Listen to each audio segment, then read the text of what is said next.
Ate, mukhang mag-oversize tayo bukas Yan. Oversize na yung harvest natin bukas. Pawis natin dito. Buti na lang dito tayo sa ilalim ng mga palaya natin dumaan. Kaya naubos na po natin.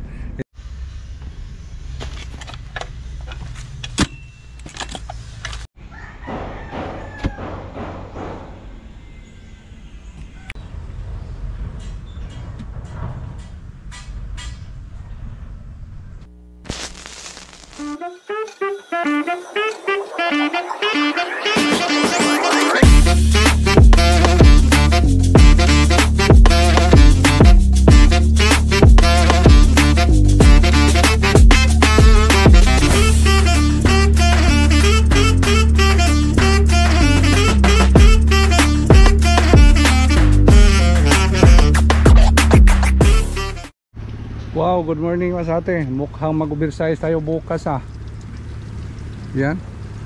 Oversize na yung harvest natin bukas mas ate. Ito yung ano natin ng palaya. Bali pang dalawang harvest bukas ito harvest yun mas ate. Medyo ano na malalaki na. Oversize na mas ate yung ampalaya natin. Aywan ko lang kung ilang kilo mas ate yung ma-harvest natin sa pangalawang harvest. Ayun naman sa atin, daming mga maliliit dito. Ito ayos naman sa atin ito. Bali ito pangalawa, ito pangatlo, pang-apat, ito pang-lima ito sa atin. Ito pang-lima, ito mga itong laki. Yan, ibaba lang natin para maganda tingnan, di ba? Yes. Uy, nangyari sa'yo. Maganda. Okay, sunod-sunod ito masate. Ito masate, yung ano natin, gardening talaga masate. Focus yung gardening na yung ano natin, halos yung content. Pero sa ibang channel ko masate, doon sa Wapitong Madiskarte, doon ang mga ano natin, mga fabrication at saka construction. Pero hindi pa ako naka-upload masate, ibubuhin pa kasi yung ano natin doon, mga ginagawa. Bali, more on gardening mo na yung ano natin ngayon. Yung content sa ano sa Ifika Diskarte vlog. Wait, ba't ang tubig dito? Mga hawas dito masate. Ano kasi minsan may mga ano, may mga baraba. May mga buhangin kaya naman masate yung maya. Patawala ka sa atin, may buhangin Yan ang problema. Yung problema sa ano natin sa balon. Minsan makasipsip ang buhangin kaya mabarahan yung ano, yung mga butas-butas dito.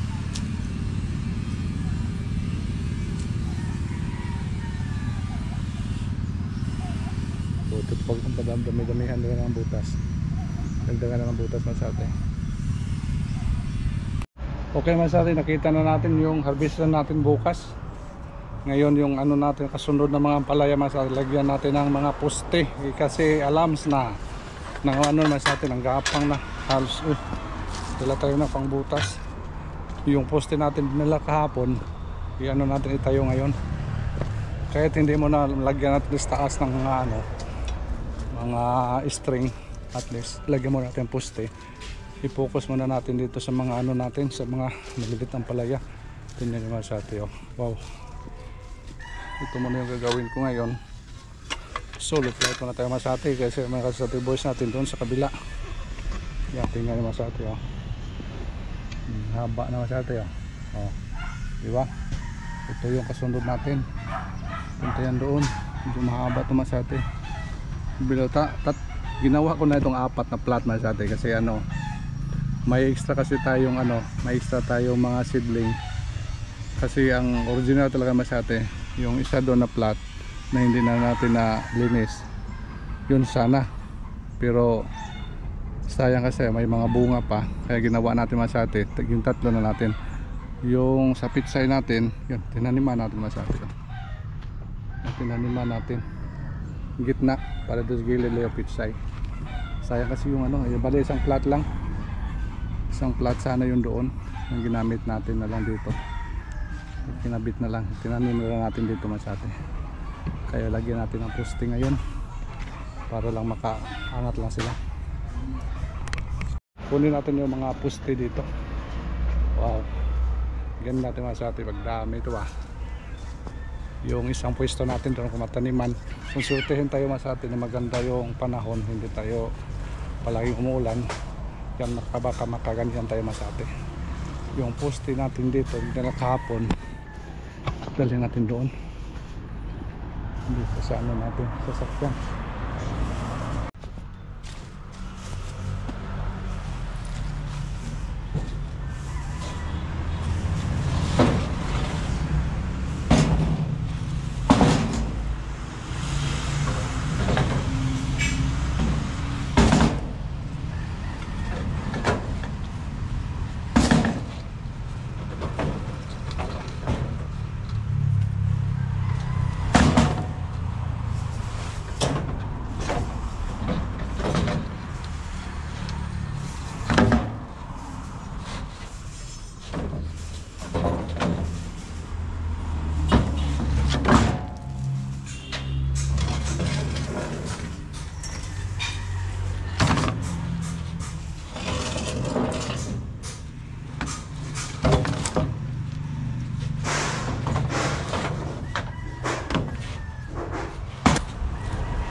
Grabe talaga masate, walang hangin. Tagaktak yung pawis natin dito. Buti na lang dito tayo sa ilalim ng mga palaya natin dumaan. Kaya naubos na po natin. Ito na po lahat yung ano natin. Siguro mamaya na siya masate. Mamayang hapon na, medyo hindi na mainit. Kasi mainit na dito masate. Lalo na dyan, area open lang At least dito na lahat yung ano natin, kamusti. Yan, yun ang iba. Nailagay na natin doon.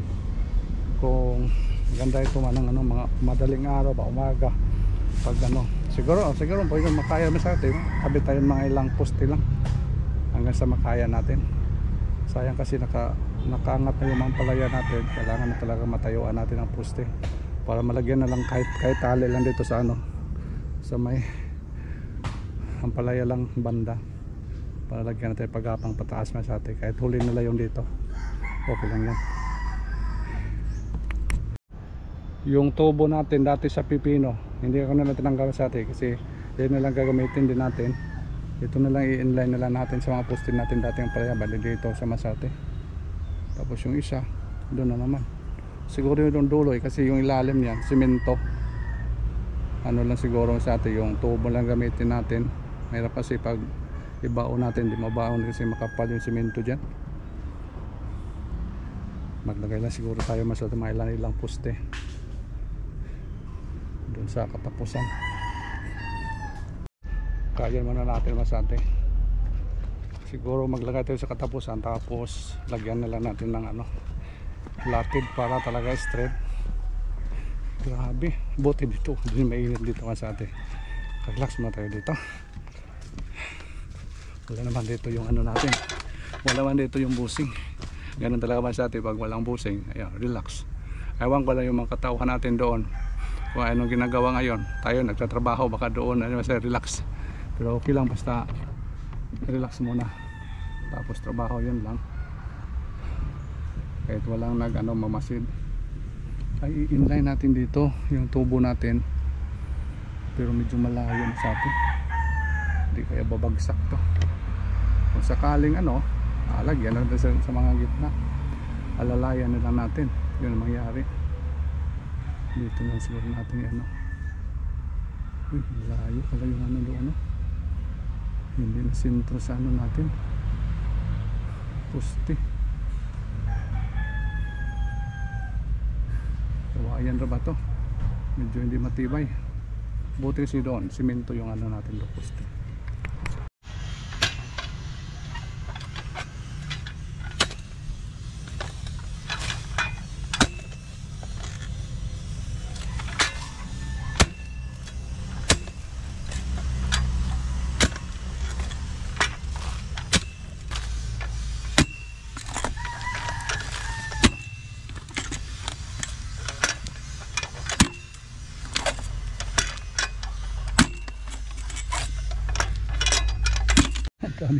daming bato masyado, hirap na yung mga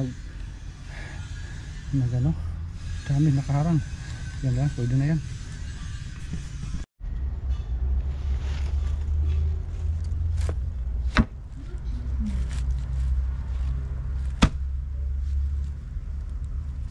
Takas sama sa atin.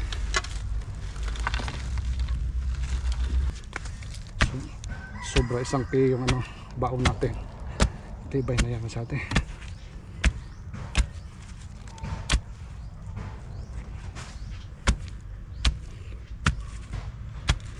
Okay. Lagyan natin ang lakad.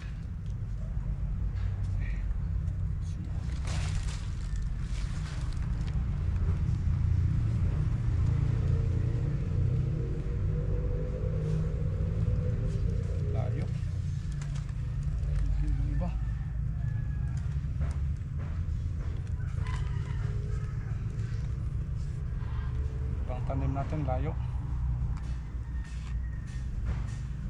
Okay. Yan.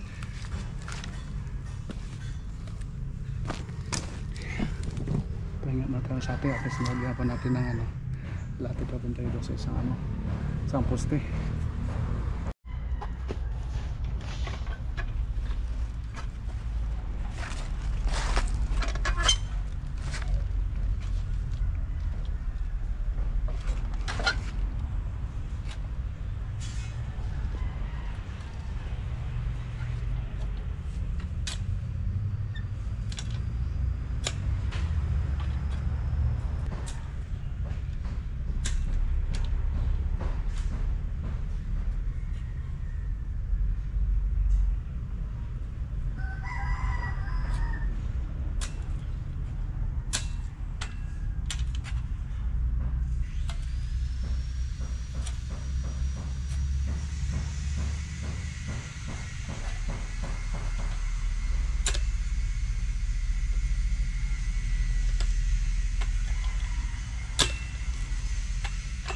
Haba naman sa atin, isang dangkal na.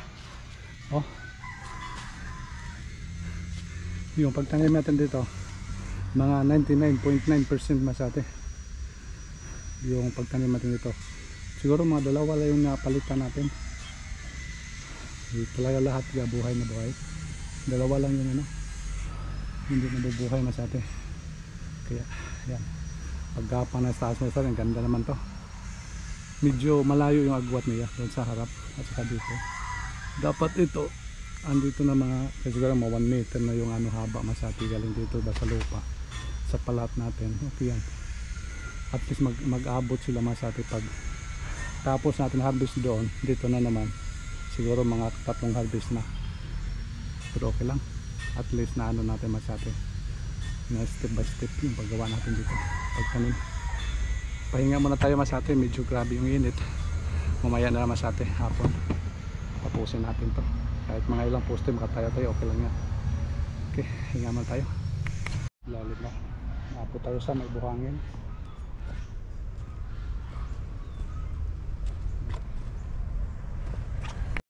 Wow, ang ganda yung panahon masate. Oh. Oras ngayon launa pa. Balik na tayo masate sa ginagawa natin dito. Hindi mainit. Timing yung ano natin ito, yung mga kasama natin doon sa siguro masate hindi mainit din doon. Kaya salamat sa Diyos Panginoon na maganda yung panahon. Grabe kanina yung init. Pero madali lang. Kaya ngayon masate tapusin natin doon, maglagay tayo ng mga poste.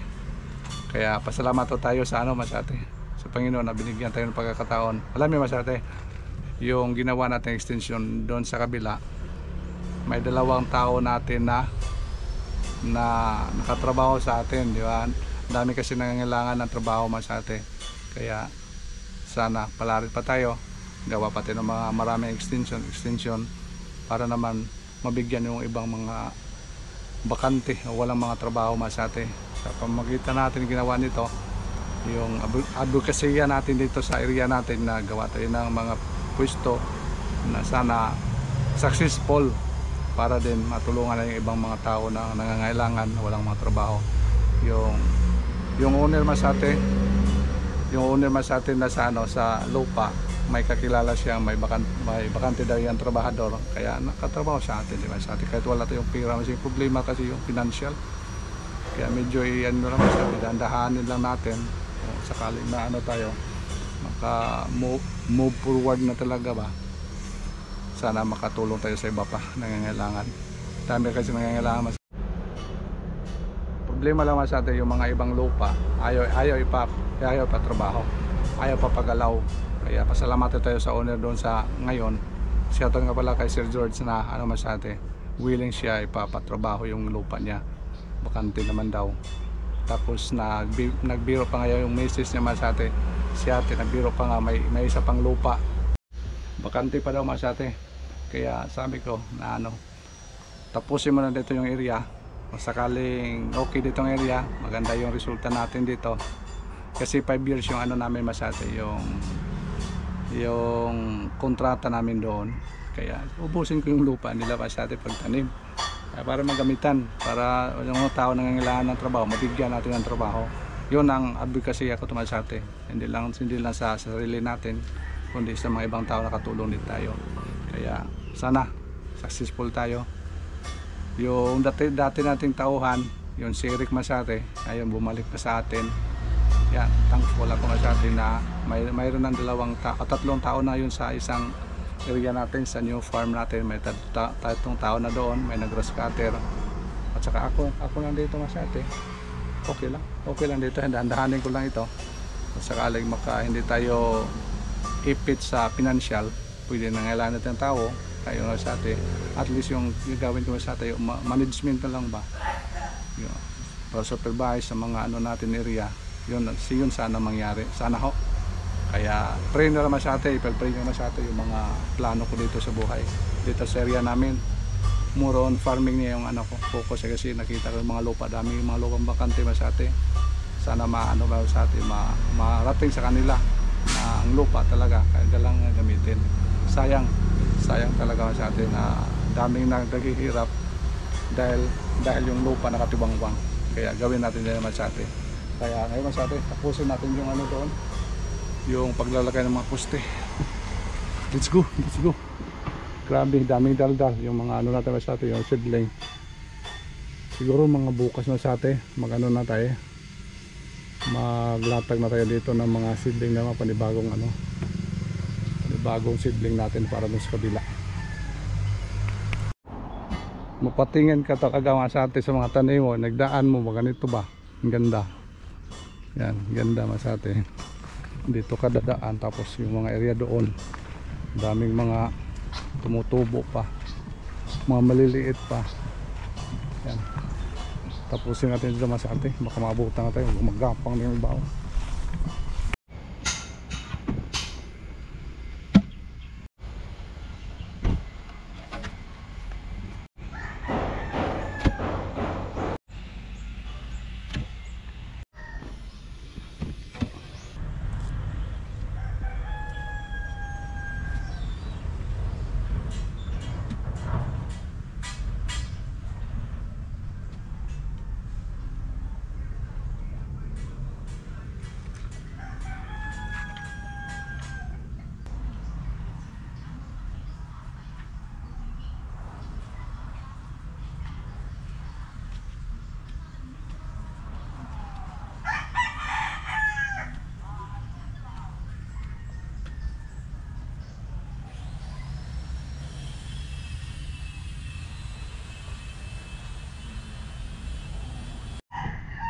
Ano siya masate oh, yung dalawang plat natin nalagyan na po.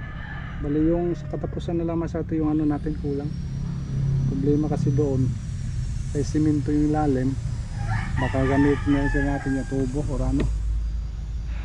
Subukan natin siya siguro bukas masate may gagawin pa siya ngayon, kaya hanggang dito na masate, natayo na po natin lahat yung ilang poste, 1, 2, 3, 4, 5, 6 12 na poste masate oh.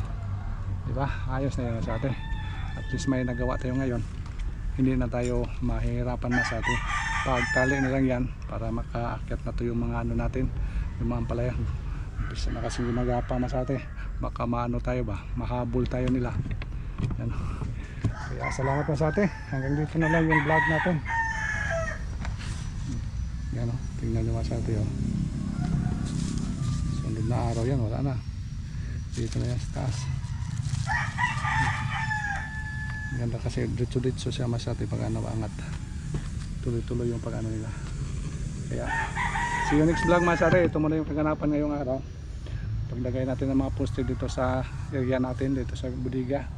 Kaya pasalamat tayo masate na maganda na yung panahon, pero may lakad tayo masate ngayong hapon, ay pupuntahan tayo. Kaya hindi dito na masate, siguro bukas or maka ano tayo bukas masate, maglagay tayo na ng poste doon sa gilid na lang, tapos tali tayo. Okay, see you next vlog masate. Bye bye. Ayos. Wow.